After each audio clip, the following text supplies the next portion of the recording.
Sleep good? Mom, come here. Let's sit Give down. loves to Dari again. Sit down. Ate Dang pa is here. Let's sit down.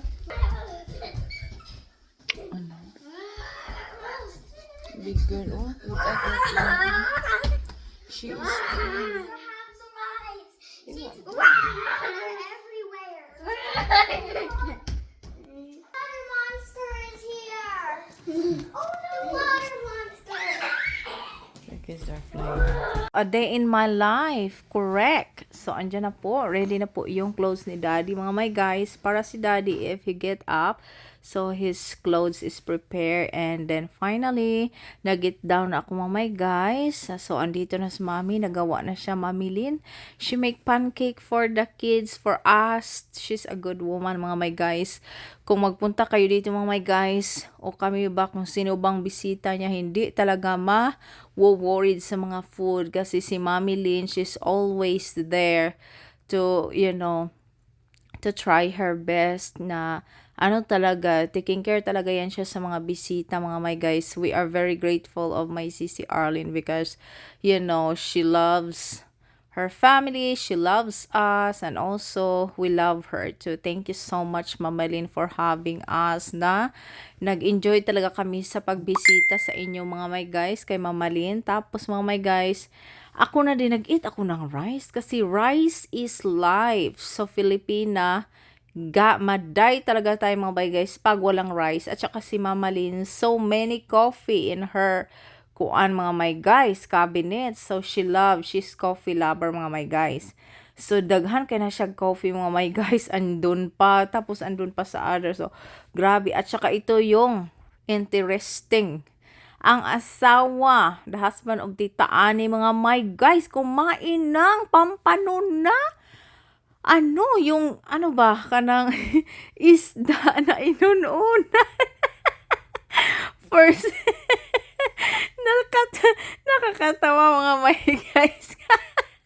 Kasi mga my guys, first, hindi pa yan siya pagtilaw niya mga my guys. So, grabe ang lami ng mga my guys. So, yun na mga my guys. So, nagkain naman si batch na yan mga my guys. Yung ulo ng isda, na-shock siya. Tapos, finally, as a Filipina, as a wife, we taking care our husband. So, yan na po, hagpatan na ni Tita Ani para hindi mabuko kasi very interesting si Tito Brown kumain ng pampano fish.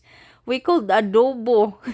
Pampano. So, tingnan nyo po si Tito Brown. Kumain. Tito Brown is eating fish. Tito Brown is eating the eye of the fish. So, tinatry talaga yan mga my guys. So, sabi ni Mama Lynn, you eat a balot. So, balot is worse than that than the eye of the fish. So, seriously, we have fun. The time that we are going out there is good. Sometimes, tingnan nyo yan. Yan po yung mata ng isda. Napashock siya. Pero anyway, mga my guys, nabilib talaga kami sa kanya kasi kumain siya ng isda. At saka sinaknak si Ate Padang kumanta ng praise. Praise the Lord. Oh my soul. I won't be quiet. Oh my God, it's so alive. I'm gonna keep it inside. Praise the Lord. Oh my soul. Praise the Lord. Oh my soul. I won't be quiet. My God is alive. I'm gonna keep it inside. Very sweet mga my guys. Sinaknak, nag-enjoy talaga siya sa tatlo nila dito mga my guys. Kasi inaano ko sa taas mga my guys. Kasi Ate Dang pa mga my guys, magpa-practice yan siya. Magkanta yan siya ng Lord Heal Our Land. At anyway, yan po yung moringa ni Mama Lynn. Grabe. Ang chunky, very healthy. Tapos yan na po yung lunch namin. Thank you very much, Mama Lynn, for taking care jud sa amoa. Oh, hala, very healthy kayo. Di yun makuha ng kalamong dalin. Green kaayo. Ato na siyang tabon, ato siyang takloban para maluto. Shrimp. Oh, diba? Oh, yung kalabasa pag yun. Ayusa. Uy, healthy. Healthy Muna siya 9/11, never forget. And then Ati Dang pa, Ati Lunglang anak na, they are playing mga my guys. So ganit mga my guys, they have extra na remote kasi nagpalagi siya mag-iyak-iyak mga my guys. At saka si Wella, baby Wella, she's here, very cute. Dinihairduhan siya ni Tita Ani. At saka tingnan niyo po yung hair niya. Oh, very sweet. I told her, show your papa of your hair. Oh. She is so sweet. She's a good baby mga my guys, no? Yan po yung granddaughter nilang Mama Lynn at saka ni Tito mga my guys. She have bunches of love at saka si Naknak.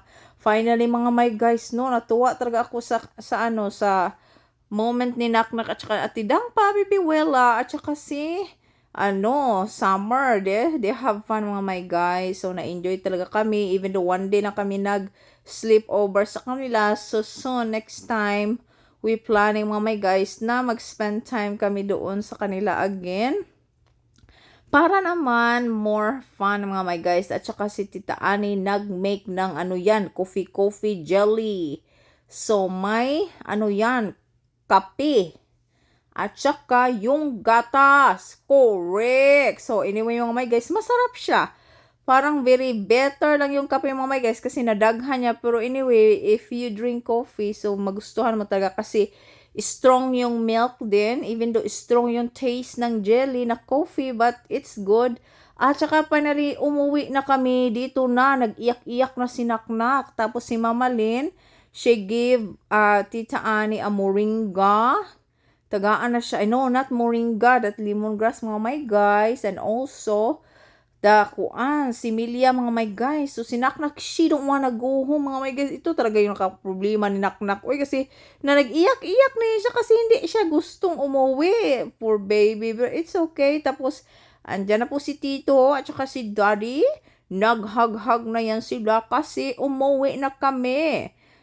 Sabi ko ni Ani, bye-bye An, be careful kasi andito na si Naknak. Hindi siya makapakali, umiyak na. Tapos yung car ni Tita Ani, at saka ni Tito Brown is there. Sila yung na siya sa amin ba? Nagsunod na siya sa amin mga my guys. At saka sila yung nauna, ganyan-ganyan lang. So yan po yung car nila mga my guys na black. So anyway, very good weather. Thank you Lord. The hurricane is very clear na my guys. Grabe yung hurricane sa ibang my guys state, kawawa naman. So hopefully okay na yung other state mga my guys. Uy, kasi grabe yung tubig, kakatakot siya. Anyway, thank you so much for watching for our video.